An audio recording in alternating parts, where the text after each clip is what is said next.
Welcome back to Bet It, Bank It, Blow It. I'm Jamie G. I'm here at Magnum Mills to place bets on our Week 5 NFL Sunday games. We've got international games, bye weeks, and major injuries to deal with here in Week 5. So, in other words, just another week of NFL football. I remember back in the dark ages, so like weeks 1, 2, maybe 3 a little bit when that much crazy stuff wasn't happening. Yeah, this was a bad one, man. A couple unexpected, like you thought you got out of last week clean, especially on your fantasy football lineups, and it's like, oh wait, what's wrong with Bucky Irving's foot? Wait, what are you telling me? Trey Benson is on IR? Lamar Jackson could be out for multiple weeks. It was just a bam, bam, bam. You just keep getting hit with them there. So we're going to try to dig through the madness and figure out a way to hopefully make a couple of bucks on it here on this episode of Bet It, Bank It, Blow It. Thanks again for checking out our show. You can find our content wherever you get your podcasts and on YouTube. We are presented by Seize the Gap Fantasy Football. Find us on social media at Seize the Gap FF and on the web at seizethegapff.com. Very simple and easy to remember, just like the flaps, FLAPS. Follow, like, and please subscribe. If you had fun, please remember to hit the thumb. And you should know that while we are not affiliated with DraftKings or the DraftKings Sportsbook, we are getting our odds and wagers from the DK Sportsbook, and everything is accurate as of October 2nd, 2025. And here on Bet It, Bank It, Blow It, our preferred currency is the Cricket coin. In Cricket, we trust, so all of our wagers will be in the form of Cricket coins. Hey, Jamie G, you mentioned it. We got a lot going on this week. Let's get the one across the pond out of the way here. What's your approach to this one? You have Minnesota doing the thing now. They're going to stay over there for the week, playing their second game in a row across the pond. You have Cleveland crossing the pond now with a new starting rookie quarterback here. A lot to go into. You have the injuries on the Minnesota offensive line. So there's so much going on in this one. It's almost leading me to be like, you know what? That's just too much for me. Is it too much for you, or can you maybe kind of break it down a little bit? Yeah, it is. I think if there's one thing I like, it's an alternate under. If you were smart enough to get this under in, I think it was up to 37 and a half or 39 and a half at one point. That was awesome. It's now down to I think 35 and a half. It was 36 and a half last night. I think it's back up to 36 and a half. But yeah, that's been bounced. Okay. Mostly been going down, but I think 35 and a half will be the floor probably, but it won't get above 36 and a half. Yeah, so I don't know that there's going to be a ton of points scored in this one because we've got the debut of a rookie quarterback, and this is nothing against Dylan Gabriel. He could be great. I just think it's a really tough spot going out on the road in London, and against a Brian Flores defense that's going to be super aggressive in this one and is going to get after him. And then on the other side of the football, we still, Carson Wentz is who he is. The lack of depth and the injuries on the offensive line against what's been a really good defense in Cleveland and their ability to get after the quarterback and kind of create problems for the opposing offense, that all leads me to be really, really low scoring affair. There's not really any individual player props in this game that I love. I really don't want to pick a winner or the spread. I think if I had anything to do with this one, it's probably the under. And I wouldn't blame you for buying a couple points if you wanted to.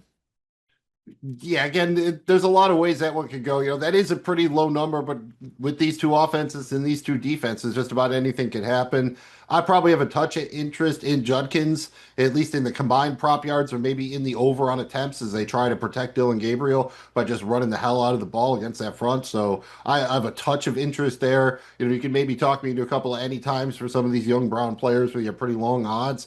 But outside of that one, I think you have to be careful. The one I can't find that I want is the game prop on total turnovers. My guess is if it was a 2.5, you'd have crazy juice on the over. So let's do the real number here. Under over total turnovers in this game, 3.5. Ah, That's the right one because it feels like at least three. So that's why I think that's two and a half would be if it was two and a half, right. But I it'd would be like slam the minus over. 150, minus 175 on the over or something. So the real number is 3.5. Like, are you willing to go to that fourth turnover? Probably not, because I just think I don't know that there's going to be a ton of passing. I think this is going to be a run the football, and I think to your point, with playing small ball here, the Judkins prop might actually be a decent move. Yeah, I mean, I think you can.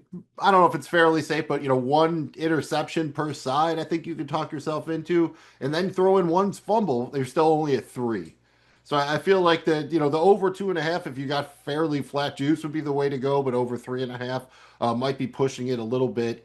How about the Baltimore Houston game? In terms of like when I put my lines on the sheet for this week starting on Sunday before the games, since that point, I believe the line has moved 11 points towards the Houston Texans here. I mean, this is kind of wild. The Ravens are missing a lot of guys on defense. It does look like they might get Nate Wiggins back. Ronnie Stanley, the left tackle, came back to practice. That's good. But now Kyle Hamilton's out, might have suffered an injury at practice on Wednesday. We do not know his status as we record this on Thursday. What's your approach to this one, man? I mean, are you again trying to go and just bang the under on this one? Is there any chance this turns into kind of like a sneaky mini shootout? I mean, is it the Derrick Henry game? What do you do with this one? Or you just run away? Yeah, this one's really tough because Houston, I think, has a top five defense in the league. They've been outstanding.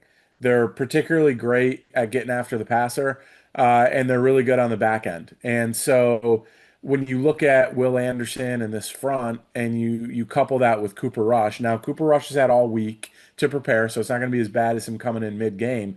But he's not a scrambler. It's going to have to be the quick passing game.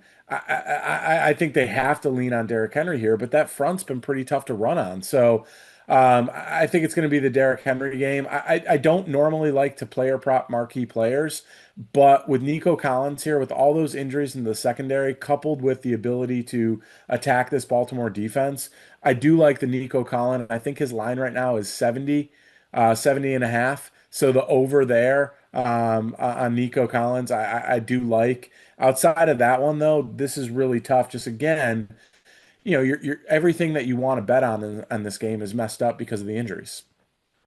Yeah, I mean, you could maybe talk me into like the Collins longest reception prop possibly. We've seen that Baltimore defense give up a lot of broken plays there. And maybe if the Derrick Henry receiving prop, if the under over is 1.5, I could be interested in that. I don't know that they're going to target him, but I think he'll just have to be on the field more, even just so they're not as predictable. You put Justice Hill out there, you generally know what's going to happen. So maybe he winds up catching 3 or 4 balls here. And then it probably is, I think, one of Justice Hill, Mark Andrews, or Isaiah Likely that is ultimately the beneficiary of the checkdowns, right? Or at least kind of the quick passing game. I think it kind of has to be one of those three players. Yeah, I think so too. I mean, you'd love for this to be the big Zay Flowers day, but it's just again, I don't know. I guess having Ronnie Stanley back helps, but this is not going to be the buying time of Lamar Jackson and somebody getting open. I mean, this is going to have to be a quick, precise passing game here, and I don't know. Maybe Justice Hill.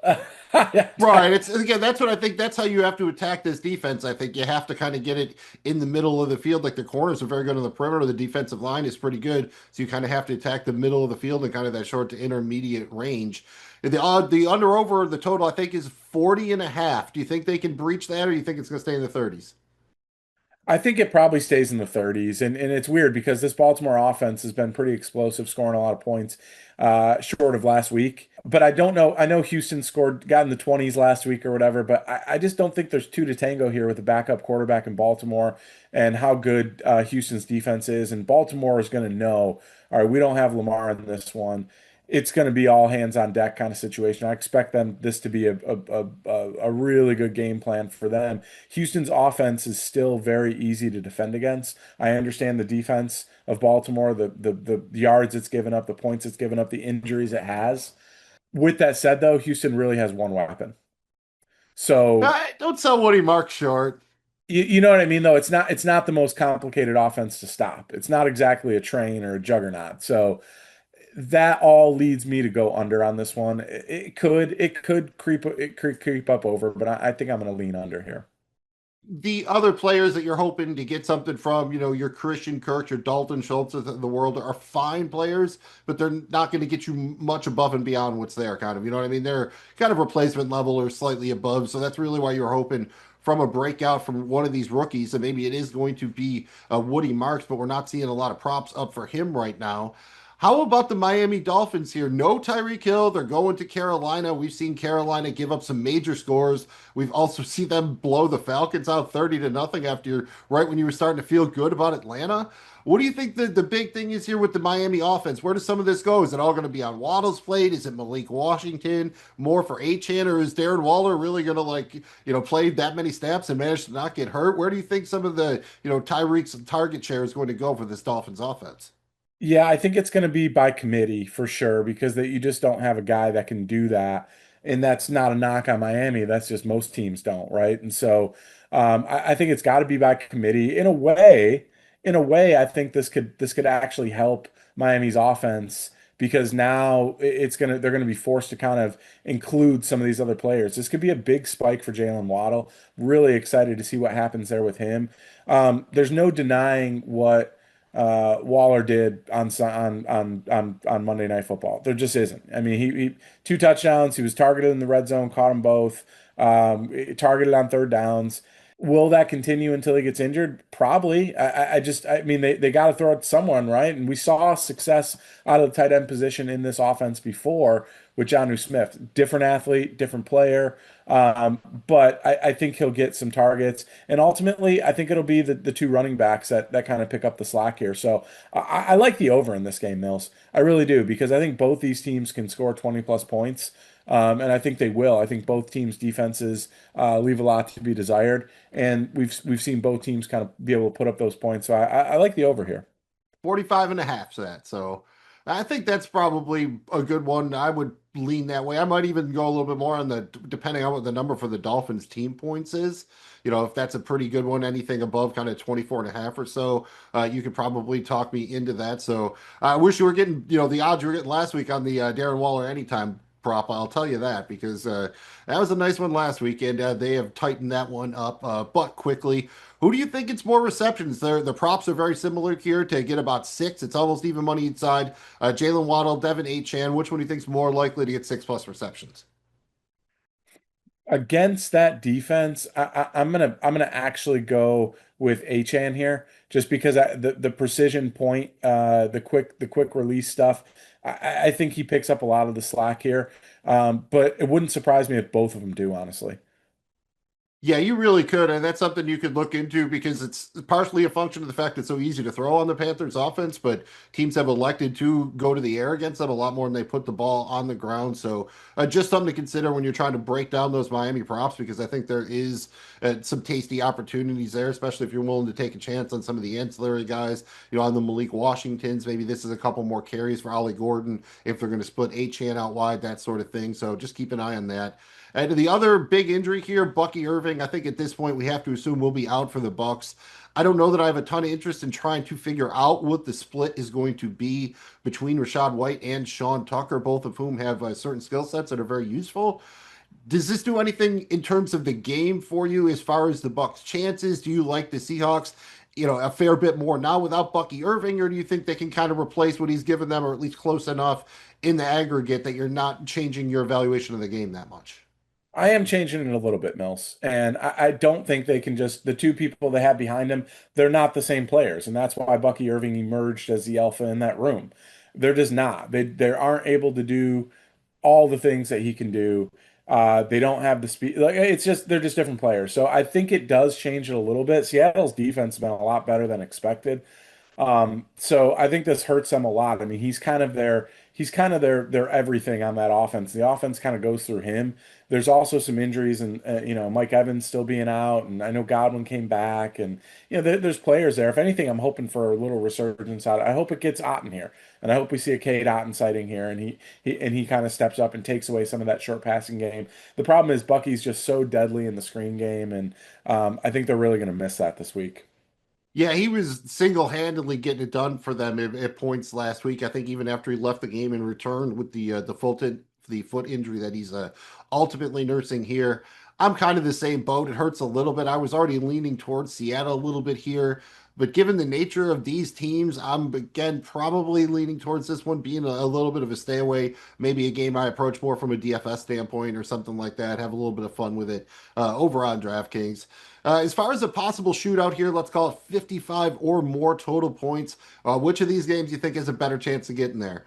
Dallas at the Jets, Washington at the Chargers, or the Detroit Lions at the Cincinnati Bengals? All have totals around 48 to 50 points. I'm going to go Dallas at the Jets. And the reason why is because, it's been pretty obvious. I mean, Dallas has been putting up points on offense. I think they're going to be able to, even without CD Lamb. They proved it last week at home. They're on the road this week, so a little bit different. But the Jets defense has been really unimpressive so far this season.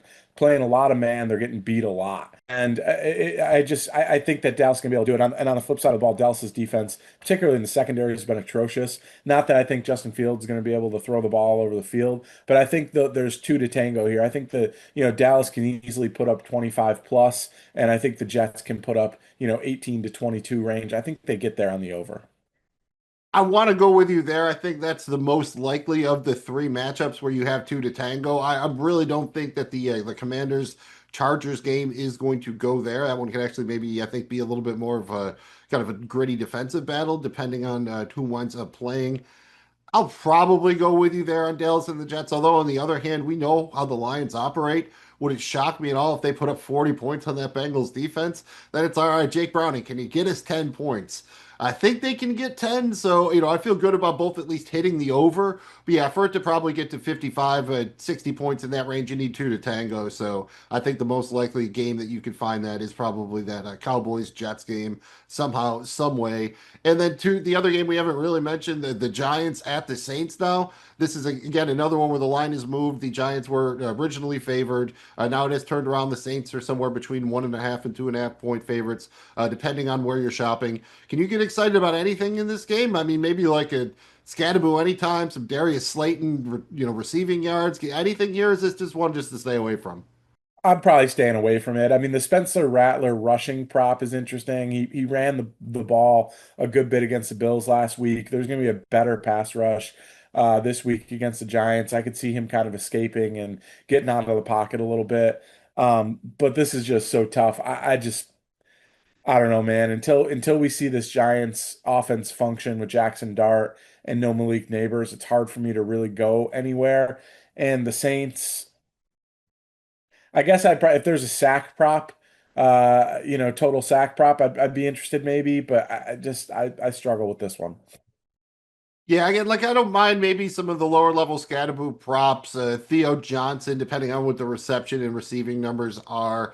It may be Jalen Hyatt if you want a real random one. If he's somewhere like, it's a nice one on over 1.5 receptions, 15.5 receiving yards, or somewhere in that range. He's a pretty good player, not that long ago, just really hasn't done anything for the Giants. So if there's ever someone who's going to kind of take advantage of the neighbor's absence and really pop out of nowhere, I think it's actually Jalen Hyatt if you're digging down a bit deeper. So, well, that's it. Like I said, an interesting slate here. So we're gonna have to put some money on this one. I'm curious to see how this is gonna go.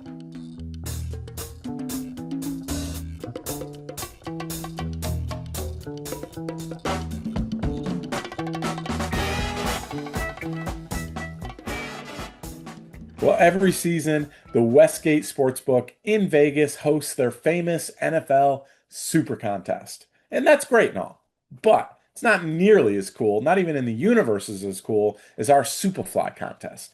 It may not be as famous, but it stays fly. Every week, we pick five favorite spread wagers based on the odds being used in the Westgate contest. Mills, how did we do last week and where are we at so far on the season? The season, not great, but it was a market improvement. Last week, I went 3-2, hit on the Giants, the Lions, and the Broncos, missed on the Titans and the Packers. Thanks for nothing, Green Bay. Jamie G feels the same way. You went 4-1, only missed on those Packers, hit on the Lions, Rams, Dolphins, and Broncos.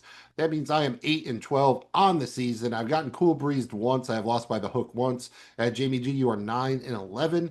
You are 1-2 on the hook. You've been hooked twice, but won by it once. Go ahead here. Give us your 5 picks. Just kind of roll through them. I'll give mine, and then we'll discuss kind of where we landed on these. Yeah, I am gonna go. I am gonna go over to the pond here. I'm gonna take Minnesota minus 3.5. Don't love it. We'll talk about it a little bit later. I'm also going to take Indiana Jones and the Indianapolis Colts here, minus 6.5 at home against the Raiders. I'm going to take Dallas on the road, minus 2.5 at the Jets. I'm going to take the Detroit Lions, minus 10 on the road in Cincinnati. And then last but not least, Mills, I'm taking your Philadelphia Eagles, minus 3.5 at home against Denver. I like that in that if the Eagles win, I think they will cover. So you're showing some conviction for my birds fly, Eagles fly. As an Eagles fan, it pains me, but I am also taking the Dallas Cowboys minus 2.5 points going to New Jersey to face the Jets.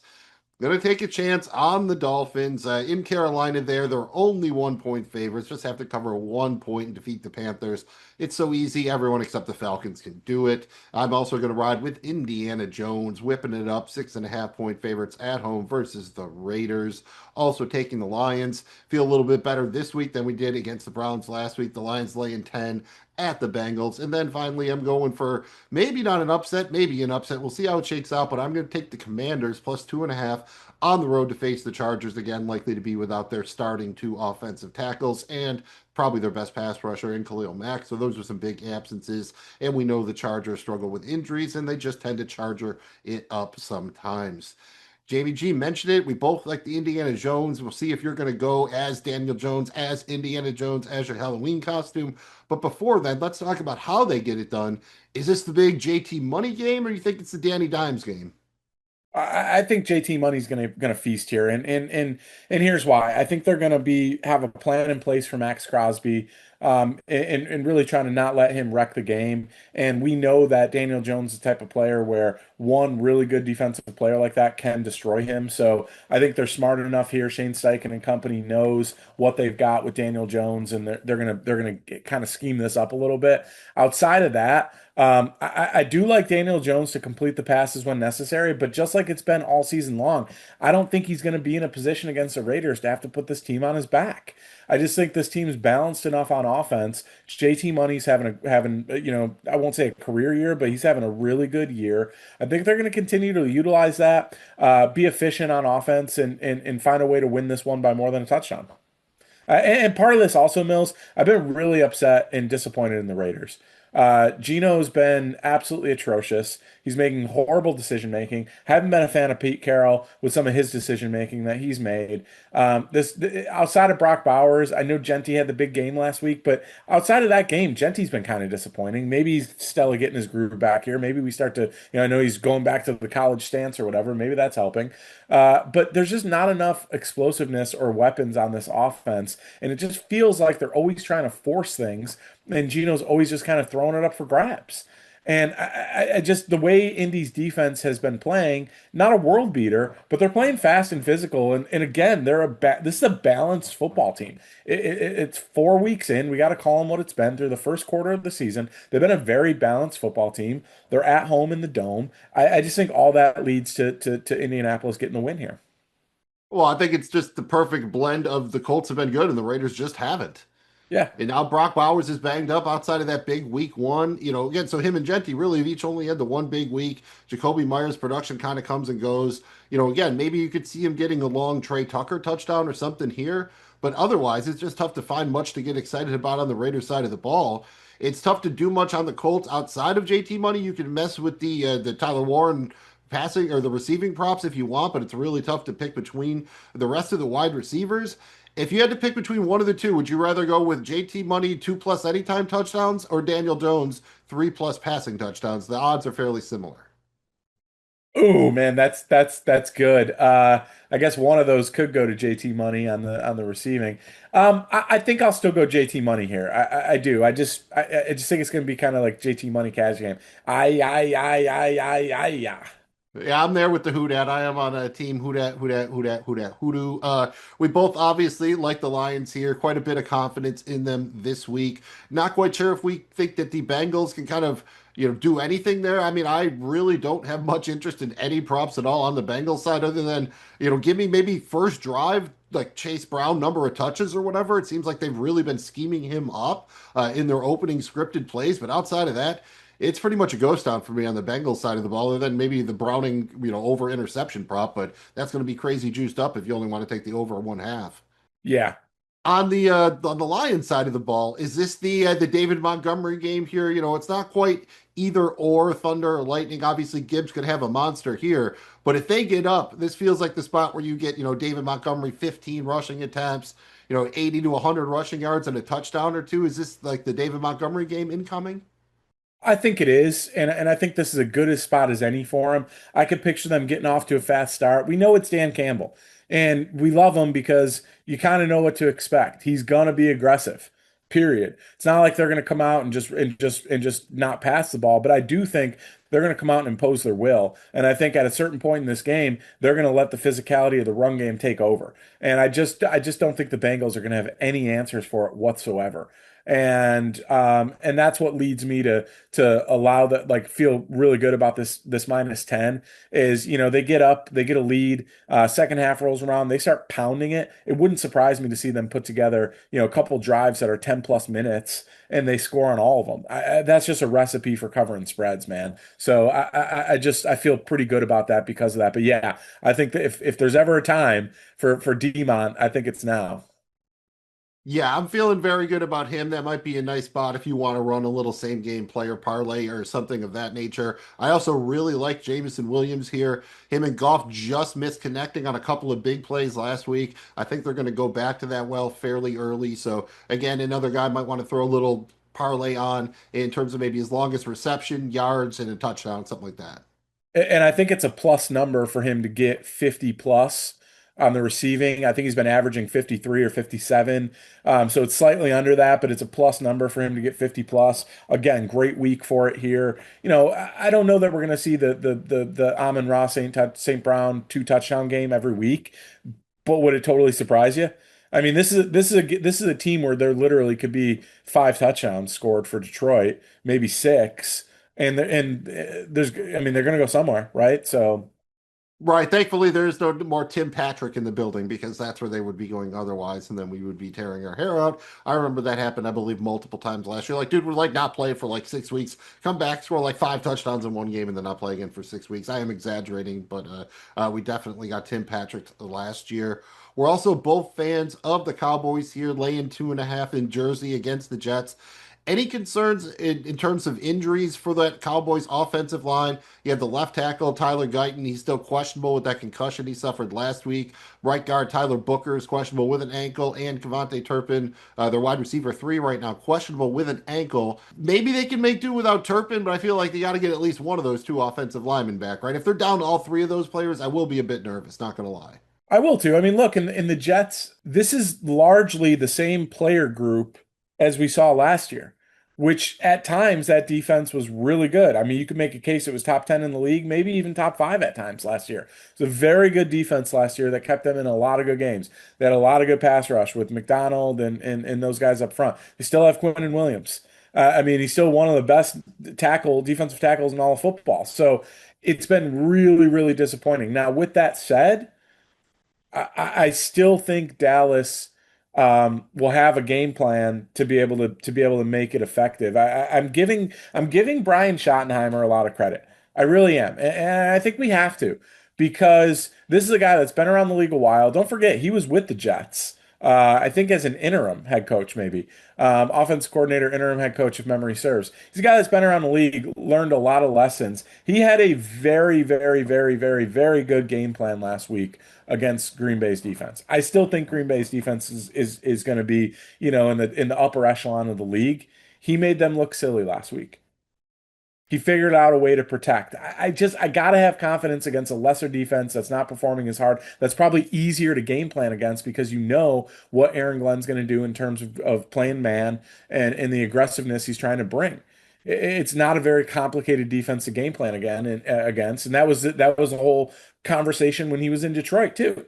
So I just think when you couple all those things together, even despite the injuries, I still think Dallas is going to be okay here to win this one by a field goal or more. Dak has been dealing pretty much maybe a little bit of rust in opening week against the Eagles, but for the most part, he's played very, very well. They've had a good running game with Javonte Williams by hook or by crook. Somehow they've been making it happen. If you had to pick one, their odds are almost the same. Would you rather go with George Pickens 70 plus receiving yards or Javonte Williams 70 plus rushing yards? Ooh, man, that's really good. Um, I'm probably gonna go Pickens. I know it's could very easily go the other way here. But I haven't seen the same Ahmed Gardner that we saw in the past. I'm not saying he's fallen off or he's washed or anything even remotely close to that, but we haven't seen it yet in this new defensive system where his ability to kind of shut down a guy in shadow and take away half the field and all that kind of stuff. I think I'm gonna go. I think I'm gonna go. Even though I think you can run against this Jets defense too, I'm gonna go George Pickens here.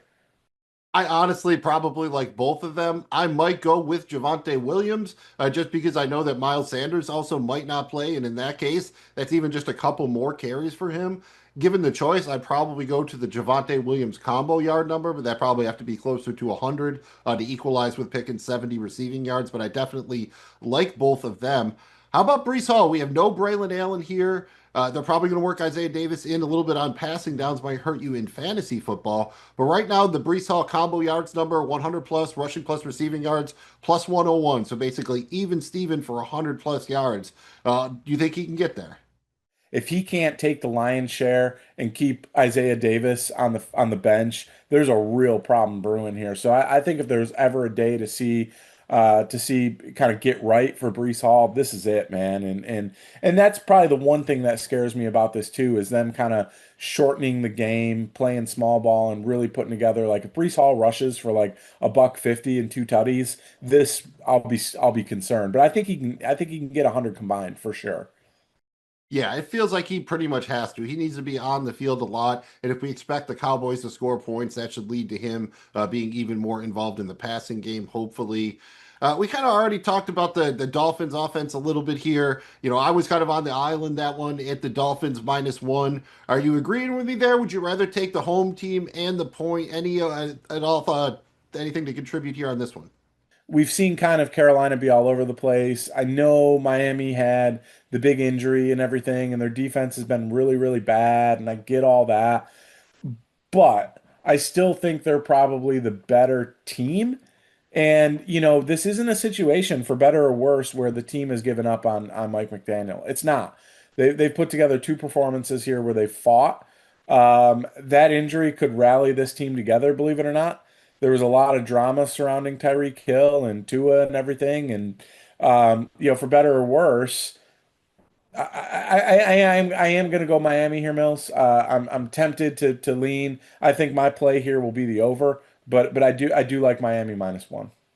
It's weird, but there could be a weird kind of like just the emotional factor of like losing Tyreek Hill, but Darren Waller coming back. You know what I mean? Nobody believes in us. You can kind of see how it could coalesce at least enough that they can beat a Panthers team that's been pretty hapless outside of that one game against the Falcons. I mean, they just got defeated by New England just in every phase of the game. It's really tough to see what you like right now. Chuba Hubbard has missed practice so far this week on Wednesday and Thursday. It's not like Rico Dodal is bad or anything. That offense just needs so many it needs more mouths to feed. There's so many opportunities available. So I don't hate the Tech McMillan reception prop. I think you're getting like plus 136 for six or more receptions.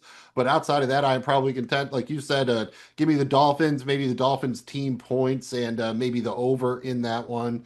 JBG, I mentioned it before. You got the Vikings here that could possibly be down a bunch of offensive linemen again. Three of them. We saw how that worked out last week against Pittsburgh. We know Cleveland has a good defensive front, but we also know Cleveland is having a rookie quarterback making his first start in an international game. You know, they managed to beat the Packers, but they have been kind of a hot mess overall here. You feeling good about this one? Was this kind of the last one in on your card? Is it just lean on the Brian Flores defense? What's the willingness to lay the 3.5 here? Where's that coming from? Yeah, it was the last one in, but I think this is a principal bet for me. And what I mean by that is Minnesota has now been overseas a full week. They're now accustomed to it. I expect a much better performance this week than we saw last week. I, I really do. And you got Cleveland, on the other hand, that's just making that trip and traveling. And we've seen this with teams. The second week, they always look better. How many times did Jacksonville do this where the second week they look like a lot better of a team than they did the first week? And I think we're going to see that. That's number one. Number two, I think that this is the perfect setup for a really bad game for Cleveland's offense. Um, yes, maybe it's possible that in practice we've been seeing Dylan go. They've been seeing Dylan sling it all over the place, and he looks to be the next heir apparent there. But going on the road in London against a veteran defense with a veteran coach who knows how to game plan for rookies and lefties at that, I just can't. And as good as Cleveland's defense has been, it hasn't been good enough to win the majority of their football games. Carson Wentz in that offense was far from the problem last week. It was really their defense. I expect that to be completely different this week. It's a principal bet. I just that's what it is. Fair enough. I just remember after the injuries, Wentz was literally just running for his life, man. He had no time, so they do have to straighten that up a little bit.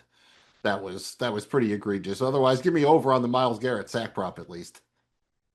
Could definitely talk me into that one. I'm also going to go with the Commanders plus 2.5, traveling to face the Chargers. Again, same kind of thing. I think the Commanders are being a little bit undervalued here with the return of Jaden Daniels. I am counting on that happening. By all accounts, it feels like he'll be back this week. Debo should be in there. Does not look like we will have Terry McLaurin, but they could be at full health for the most part. And then on the other side of the ball, again, Chargers are doing it. They're down their best pass rusher. Now those two stud offensive tackles. Same thing watching that game last week. Justin Herbert was just under fire every time he dropped back, man. And it was getting rough out there. I know he's got a lot of weapons that he trusts to throw it to. I know Hampton looked good here, but this is a spot I think if the Commanders can keep it close. I trust Jaden Daniels to kind of pull it out in the end. Any interest in either side of this one for you, or is this just kind of a stay away? Hopefully, if Jaden Daniels comes back and you're telling me there's no restrictions, I'm probably with you on the plus 2.5.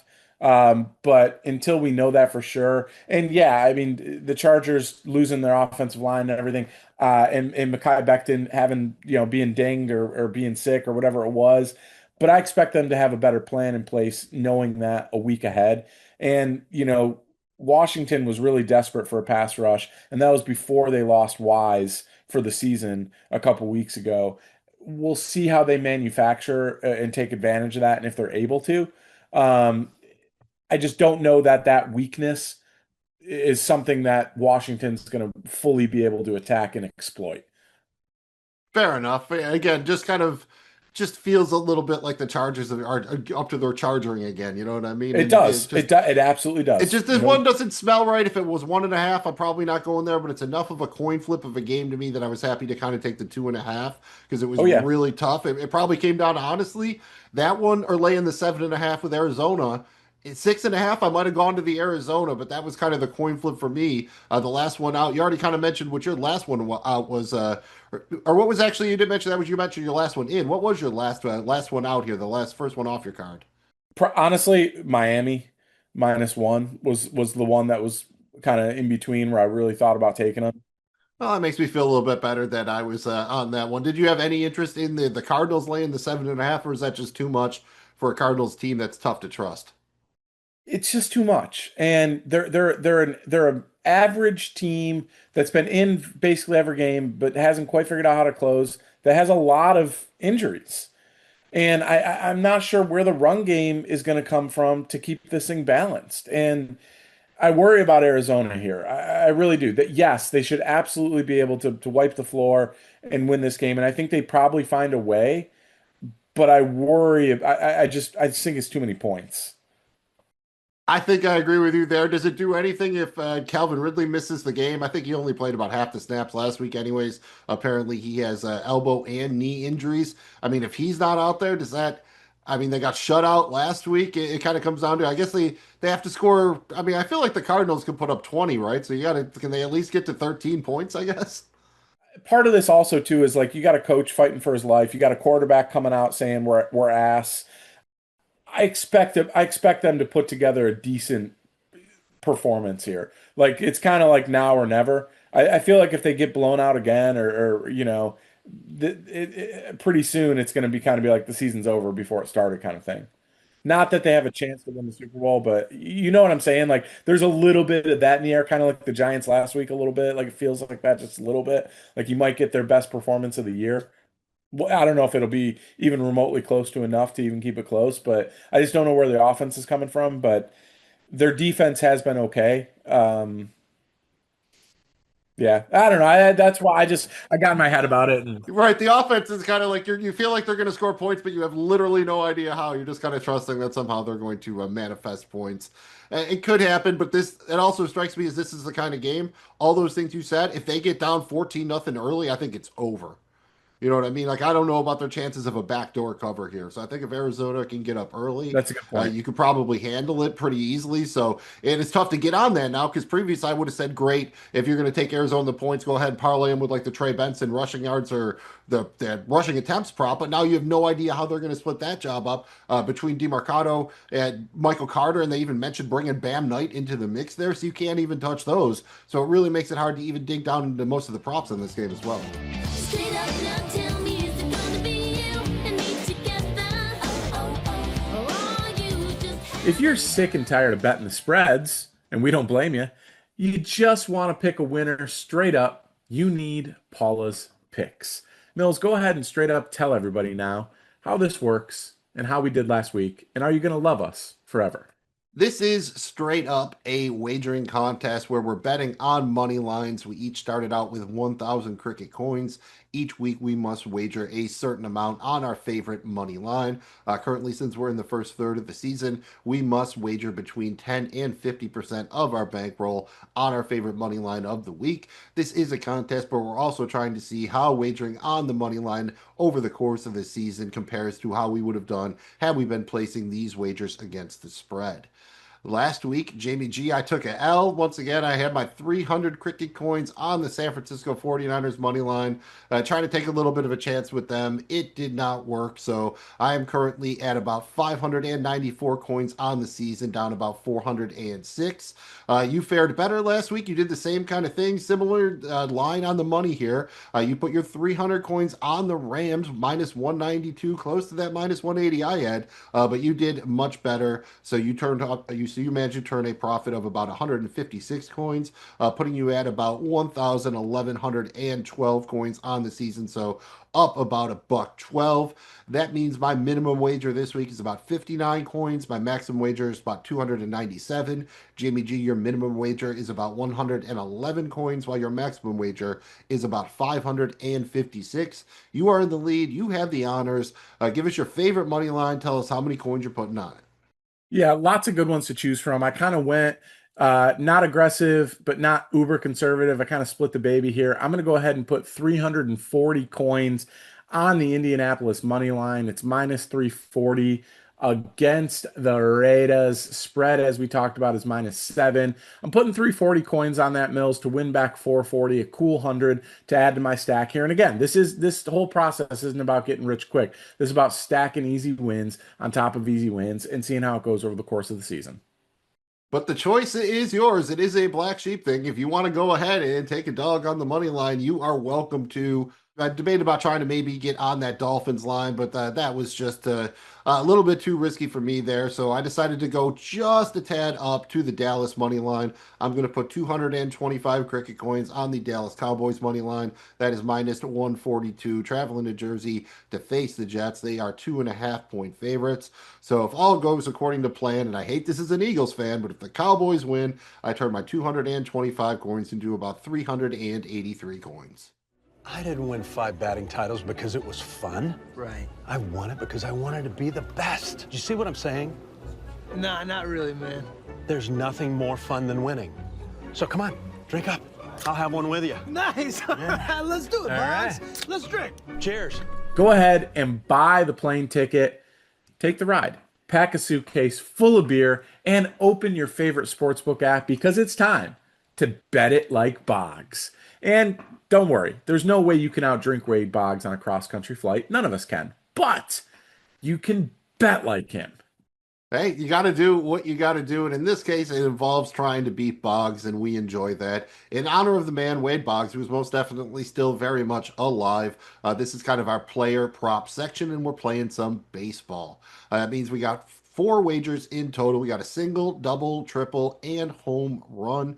We each put 100 cricket coins on our single, 50 on our double, 25 on our triple, and then finally we throw 10 cricket coins on our home run. That is a three-leg parlay consisting of our single, double, and triple wagers. Last week I was 1 for 4 at the plate, turned a profit of 24 cricket coins. I got there on my single. I had this Christian McCaffrey 50 plus receiving yards. Missed on my double. I had the Caleb Williams 3+ passing touchdowns, and missed on my triple the Oronde Gadsden the second 2+ anytime touchdown. So 1 for 3 there, not enough to get the parlay, but did turn a small profit. Jamie G was more efficient. He went 2 for 4 at the plate, turned a profit of about 97 coins. Got there on his single, the James Cook 70+ rushing yard prop, and his double, the Tyler Warren 60+ receiving yard prop. Missed for it on the triple, Lamar Jackson 3+ passing touchdowns. Only got one, so you get nada on the home run, but still up about 97 coins.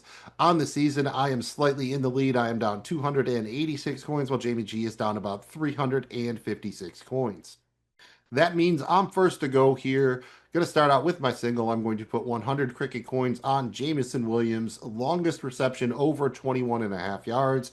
This is -120. When I first looked at it, it was -110, so it feels like y'all are jumping on it already. So I keep getting while the getting's good before that turns into -125. As long as he does that, has a 22-yard catch or longer, I'm going to turn my 100 cricket coins into about 183 coins. For my double, I'm going to go to that Carolina game. They're not in Miami, but I'm going with a Miami Dolphins player. I'm going to put 50 cricket coins on Malik Washington to have 50+ receiving yards. That is plus 256. 50 cricket coins to bring back 178. He has flashed at times this season. They were already trying to get him involved a bit before Tyreek Hill went down, and I expect this to hasten the process. And for my home run, I did find something in the international game. They're looking to the rookies here. We got a couple of blurbs about it, but he was already getting a lot more work. And this week, I think he finds pay dirt for the first time. I'm going to put 25 coins for my triple on Isaiah Bond, rookie wide receiver for the Cleveland Browns, to find the end zone for the first time. That is plus 500, so 25 coins to bring back 150. And another one, when I wrote this down, it was plus 550. It's already moved to plus 500, so at least other people like it. I got that going for me, which is nice. And then I also have my home run. This is 10 cricket coins on a three-leg parlay. Leg one, Jamison Williams, longest reception over 21.5 yards. Leg two, Malik Washington, 50+ receiving yards. And leg number three, Isaiah Bond, anytime touchdown. Parlay those legs. Your odds are plus 3,816, meaning a 10 cricket coin wager will return about 306 coins. Jamie G, that's how I'm going against Boggs. I'm trying to mix it up a little bit here. It's tough to get an advantage against a man who can drink 70+ beers on a cross-country flight. How are you going to go about it here? I am going to start off with my single pick here. I'm going to Indy, and it's JT money time. We talked about it. Jonathan Taylor, his over/under right now is 88.5, and I got him going over 88.5 rushing yards. Throwing 100 coins on that, it's -114. So 100 coins there to win back 187. For the double, Mills, I'm going to put 50 coins on Dak Prescott, and I think he's going to hit the 260+ passing yards. It's below his average. He's going up against a defense that's given up a lot of yardage, and I think the way this offense works, there's going to be ample opportunity here for him to pass the ball, and this could be a low-key little bit of a sneaker shootout here. I think that plays into it even more. So 260+ passing yards here. It's plus 133. 50 coins there to win 116. And then for the trip, I'm going with Detroit, man. I'm going with Amon-Ra St. Brown, 25 coins for him to have 2+ anytime touchdown scores. I think Detroit's going to score at least 5 touchdowns. He gets 2 of them. Why not? 25 coins there to win back 162. We put them all together here. We got a nice three-legger. Again, Jonathan Taylor over 88.5 rushing yards. Dak Prescott, 260 plus passing yards, and Amon-Ra St. Brown, 2+ anytime touchdown score. We put it all together, we got plus 2,743 odds. So we'll throw 10 on that to win back 284. Is it with Boggs style? Wow. All right, give me that one. Any job worth doing requires time and commitment. So it's time to work on our floor play. Mills, what do we need to know about a little floor play? Well, I mean, good knee pads are always key whenever you are doing some work on the floor. And we are working on our floors. These are kind of, you never want to call a wager safe, but the idea here is every week we're going to try to take a larger wager and put it down on something with shorter odds, generally anything minus 150 or shorter. We started out the season with 1,000 cricket coins each, and every week we have to wager half of our bankroll on just that, our favorite floor wager, our favorite safe wager, if there is such a thing, which there is not. The idea here is to, again, try to grow that bankroll slowly but steadily. Last week I was successful with my floor play. I had 322.7 coins on Jamie G's Buffalo Bills on the alternate spread, minus 9.5. That worked out. I needed to buy the points, so that was cool. I turned a profit about 135 coins. Jamie G went with the Detroit Lions money line, minus 535, put 330.21 coins on that. They were very, very successful against the Browns, so you turned a profit of about 62 coins. That means on the season, I'm slightly in the lead here. I have about 780 coins, down about 220 on the season. So I must wager 390.21 coins this week. Jamie G, you have about 722 coins, so down about 278 on the season. So you must wager 361.01 cricket coins. For my floor wager, going to stick with Detroit. What up, Detroit? I'm putting my 390.21 coins on the Lions alternate spread, minus 5.5 at the Bengals. That's minus 234. So 390 and change to bring back about 557 coins. I also considered a couple other ones here with the Lions. I wanted to do something with that. At similar odds, you had Detroit over 26.5 team points. That was minus 225. And then you had Detroit winning the race to 25. That was minus 214 points. And Jamie G, I know you might like something in this game here. Did you have any interest in either the Detroit team points or the race to 25? Yeah, I love the Detroit team points there at minus 225. I think that's a great bet. To over 26.5 points there. I mean, there's feels like certainty that they're going to get that, right? I mean, it just, you never say never, but it definitely feels like they're going to get that against this defense, even though it is on the road and Cincinnati's really up against the wall here. But it definitely feels like this offense is a train. We know they're going to be aggressive. I love that. Mills, I'm going low. Da da da da da. Yeah, cue the Yin Yang Twins here because I'm going from the window to the wall low.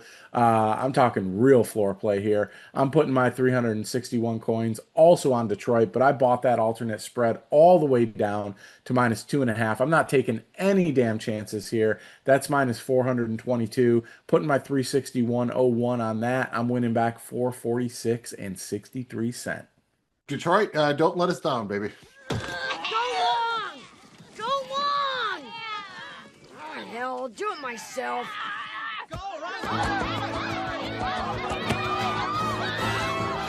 All right, now that we've taken care of the floor play, we're trying to go big by going long. Mills, did we hit on any of our long shots last week?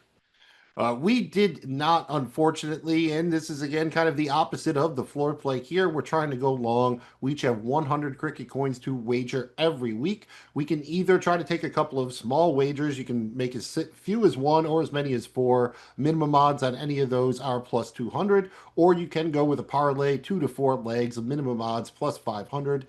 Most coins at the end of the season wins. Again, trying to see opposite of floor play. Instead of slow and steady, how can you do it in fits and starts? Just winning a big one once in a while. Last week, like I said, we both missed. We had parlays. I had a 4-legger. You had a 3-legger. I went 0 for 4 on my legs. You had 1 of 3 of your legs. So we're both down 100 coins last week. On the season, I am up 250 cricket coins while you are down 400 cricket coins. This week, there were a couple of ways you could go with this one, but I decided to go with a 3-leg single game parlay. We're just going to stay right in Indianapolis because I like what's going on there. Leg number 1, we have Geno Smith over 0.5 interceptions. All he needs is 1. That is minus 114. Leg number two, Jonathan Taylor, 100 plus rushing yards. That is plus 140. And then leg number three, staying right there with JT Money, Jonathan Taylor, 2+ anytime touchdown scorer.